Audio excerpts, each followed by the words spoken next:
আসসালামু আলাইকুম এভরিওয়ান, কেমন আছেন সবাই? আশা করি অনেক ভালো আছেন।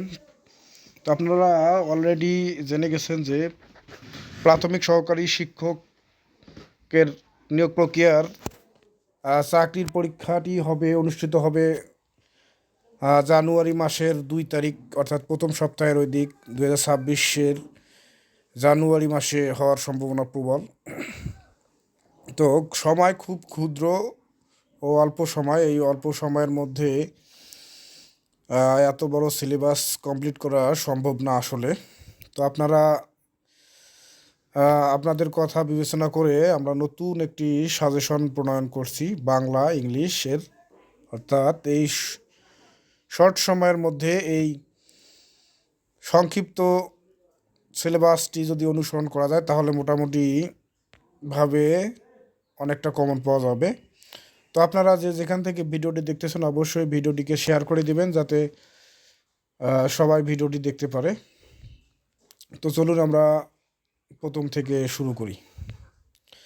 ফার্স্ট অফ অল ধ্বনি ও বর্ণ থেকে যেটি আমরা পড়ব, ধ্বনি বর্ণ থেকে আমরা হ্রস্ব স্বর, দীর্ঘস্বর, মৌলিক স্বর, যৌগিক স্বর, দ্বিস্বর ধ্বনি, পূর্ণমাত্রা, অর্ধমাত্রা, মাত্রাহীন, পরাশ্রয়ী ধ্বনি, উষ্ম শীষ ধ্বনি, অঘোষ ও ঘোষ, মহাপ্রাণ, অল্পপ্রাণ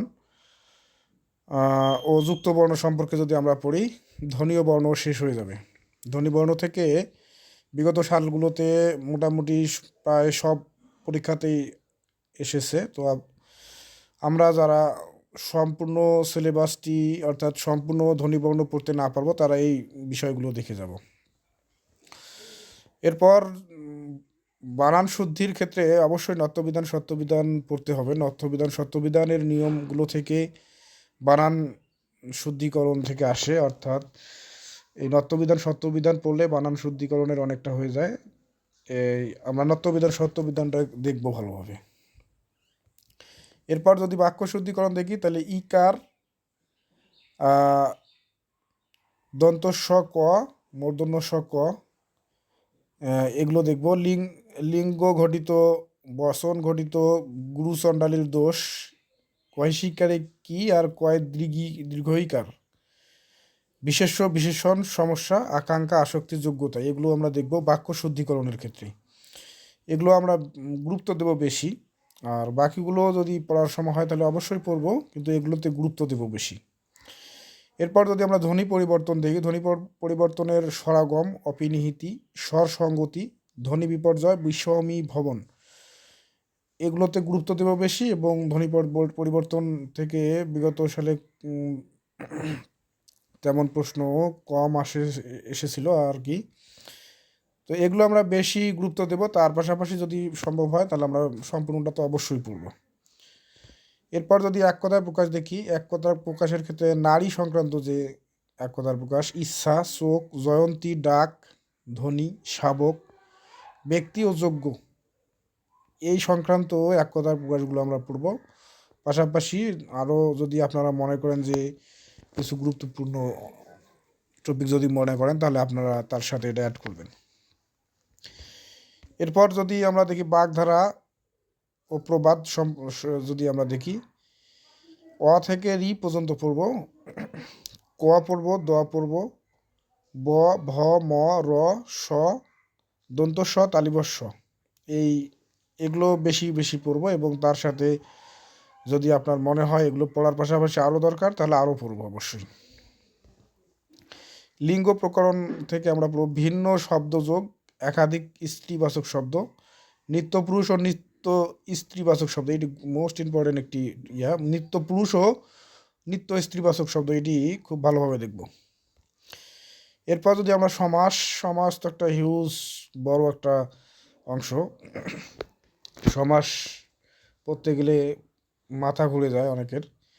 তো সমাস সংক্রান্ত যদি আমরা পড়ি, সমাস থেকে আমরা দন্ত সমাস পড়তে পারি, একশেষ, দন্ত একশেষ, বহুপদী, অলুক পড়ব।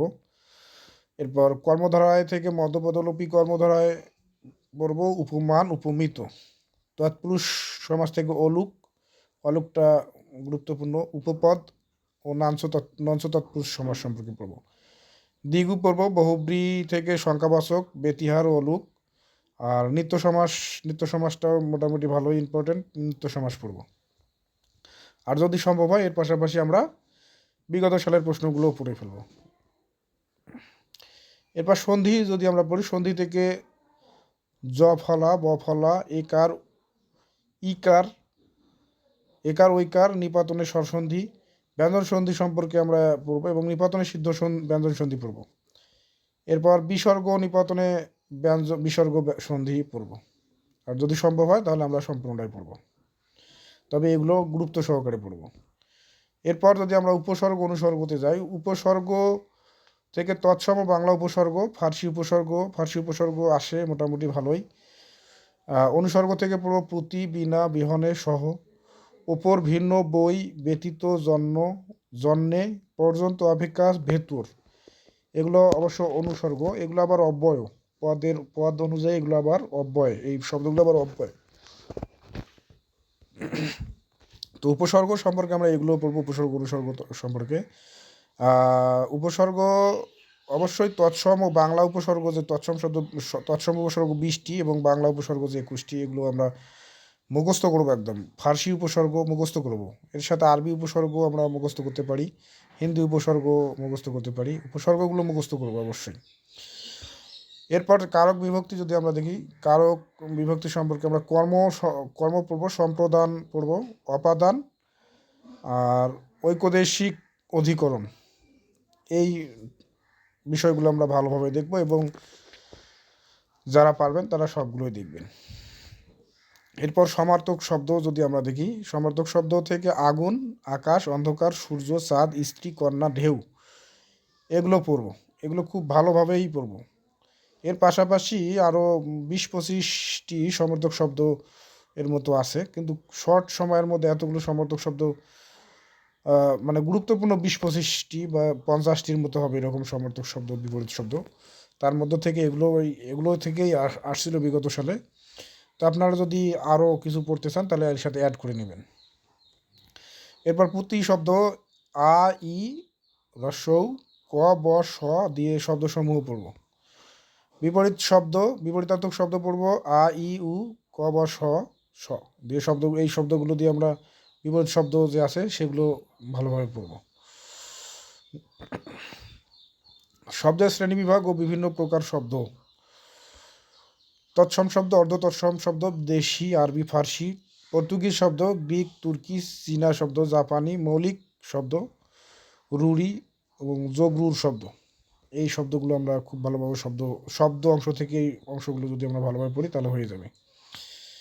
এরপর যদি বিরাম চিহ্ন বা জ্যোতি চিহ্ন সম্পর্কে আমরা কমা, সেমিকোলন, হাইফেন, কোলন, ড্যাশ, এগুলো যদি পড়ি মোটামুটি বিরাম চিহ্ন থেকে কাজ হয়ে যাবে। প্রকৃত প্রত্যয় সম্পর্কে যদি আমরা পড়ি, প্রকৃত প্রত্যয় সংস্কৃত বাংলা প্রত্যয়, এগুলো পড়ব। পদ প্রকরণ থেকে বিশেষণ, অব্যয় ও ক্রিয়াপদ পড়ব। বিশেষণ, অব্যয় ও ক্রিয়াপদ সংক্রান্ত আমরা যে তথ্য সেগুলো পড়ব।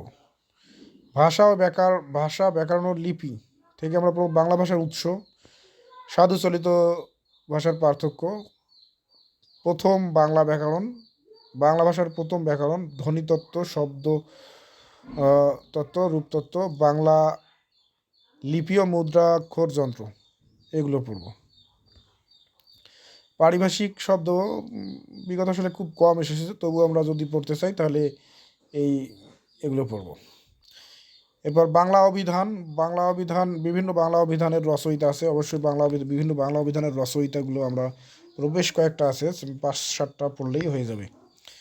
5-7টাও না, অবশ্য 3-4টা যদি আমরা পড়ি মোটামুটি বিভিন্ন লেখকের, সেগুলো আমরা পড়ব বাংলা অভিধান সম্পর্কে। প্রাচীন যুগ থেকে আমরা চর্যাপদ পড়ব এবং মধ্যযুগ থেকে পদ্মাবতী, চণ্ডীদাস, মঙ্গলকাব্যের বিশেষ চরিত্র রচয়িতার উক্তিসমূহ পড়ব। আরাকান রাজসভার বাংলা সাহিত্য, রোমান্টিক, প্রণয়পাখ্যান, ডাক ও খনার বচন সংক্রান্ত পড়ব এই মধ্যযুগ থেকে। ভাষা আন্দোলন ভিত্তিক গ্রন্থ থেকে এবার আসার সম্ভাবনা অনেক বেশি, ভাষা আন্দোলন ভিত্তিক যে বিষয়গুলো আসার সম্ভাবনা অনেক বেশি। ভাষা আন্দোলন সম্পর্কে আমরা এগুলো পড়ব। কবর, আরেক ফাল্গুন, আর্তনাদ, 21শে ফেব্রুয়ারি, কাঁদতে আসেনি ফাঁসির দাবি নিয়ে এসেছি, এটি প্রথম কবিতা। স্মৃতিস্তম্ভ, একুশের গান, এগুলোর রচয়িতা কে সেগুলো আমরা পড়ব। এর পাশাপাশি ভাষা আন্দোলন ভিত্তিক গ্রন্থ যেহেতু এবার আসার সম্ভাবনা আছে, তার পাশাপাশি আপনারা আরও কিছু সংযুক্ত করতে পারেন। এরপর এরপর আমরা মুক্তিযুদ্ধ ভিত্তিক গ্রন্থ থেকে এবার আসার সম্ভাবনা একটু তুলনামূলকভাবে কম আছে ভাষা আন্দোলনের থেকে, তবু আমরা এই ইয়েগুলো পড়বো। পায়ের আওয়াজ পাওয়া যায়, কি চাও সঙ্গশীল, বকুলপুরের স্বাধীনতা, বর্ণচরা, নরকে লাল গোলাপ, যাহার নাম হইতে বিদায়, জলাঙ্গলি 2, সৈনিক, নেকড়ে অরণ্য, রাইফেল, রটিয়াওরাত, এগুলোর রচয়িতার নামগুলো আমরা পড়ব। ভাষা আন্দোলন ও মুক্তিযুদ্ধ ভিত্তিক চলচ্চিত্র পড়ব। ওরা 11 জন, সংগ্রাম, 71-এর যিশু, আবার তোরা মানুষ হ, গেরিলা, জীবন থেকে নেওয়া, নদীর নাম মধুমতি, অরুণোদয়ের অগ্নিসাক্ষী, আমার বন্ধুরা আসে, ধীরে বহে মেঘনা, এগুলোর রচয়িতা সম্পর্কে আমরা জানব। বিভিন্ন কবি সাহিত্যিক সম্পর্কে যদি আমরা পড়ি, রবীন্দ্রনাথ ঠাকুর, মাইকেল মধুসূদন দত্ত, জসিমউদ্দিন, ঈশ্বরচন্দ্র বিদ্যাসাগর, বেগম রোকেয়া, আখতারুজ্জামান ইলিয়াস, প্রমোদ চৌধুরী, মীর মোশাররফ হোসেন চৌধুরী, মুনির চৌধুরী, ফারুক আহমেদ, সৈয়দ আলিউল্লাহ, আর একটা বাদ গেছে কাজী নজরুল ইসলাম। এগুলো যদি আমরা পড়ি তাহলে মোটামুটি কবি সাহিত্যিক সম্পর্কে ভালোই একটা মার্কস উঠানো যাবে। তো এগুলো আমরা পড়ব। এরপর আরও যদি কিছু কবি সাহিত্যিক দেখি তাহলে বদরুদ্দিন উমর, হেলাল হাফিজ, আল মাহমুদ, মনসুর আহমেদ যদি পড়ি আমরা বাংলায় মোটামুটি ভালো করতে পারবো। এরপর আরও যদি কবি সাহিত্যিকের যেগুলো অনেক বড় কবি সাহিত্যিক আছে, সেই বড় কবি সাহিত্যিক যেমন রবীন্দ্রনাথ, কাজী নজরুল, এদের শুধু বিভিন্ন গ্রন্থ পড়লে হবে না, তার সাথে চরিত্র বিশেষ উদ্ধৃতি পড়তে হবে, ছন্দনাম পড়ব, জন্মমৃত্যুও লাগবে অনেক কবির জন্য পড়ার, সেগুলোও পড়ব। তো এগুলো পড়ব। এই ছিল বাংলা সংক্রান্ত যে এই শর্ট সময়ে আমরা যা যা পড়ব তা আমি বললাম। এরপর যদি আমরা ইংলিশ অংশে যাই, ইংলিশ অংশে এর আগে বলে রাখি এগুলো কিন্তু একদম শর্ট সময়ের জন্য, এগুলো আমি বলতেছি না যে এগুলোই আসবে, তবে আসার সম্ভাবনা খুব বেশি আর কি। এই টপিকগুলো খুব গুরুত্বপূর্ণ, ভাইটাল টপিক, এগুলো না পড়লেই নয়, এগুলো অবশ্যই পড়তে হবে। এগুলোর পাশাপাশি যদি আপনাদের সময় থাকে তাহলে অবশ্যই আপনারা এর সাথে গুরুত্বপূর্ণ আরও টপিক অ্যাড করবেন, কিন্তু এগুলো গুরুত্বপূর্ণ। এটি ছিল বাংলা অংশ। আমরা এরপর যদি ইংলিশ অংশে যদি যাই, পার্ট অফ স্পিচ তো একটা ভাইটাল টপিক, যেটা অবশ্যই পড়তে হবে। পার্ট অফ স্পিচ যদি আমরা পাই তাহলে সবগুলোই পড়ব যাদের সময় আছে, অথবা কেউ যারা আগে মোটামুটি পড়ছেন। আর যারা শর্ট সিলেবাস অনুযায়ী শর্টভাবে পড়তে চাচ্ছেন তাদের জন্য পার্ট অফ স্পিচ থেকে নাউন পড়ব, common noun, material noun, abstract noun, article, determiner, number, gender, এগুলো একদম পড়ব। প্রোনাউন থেকে ইনডেফিনিট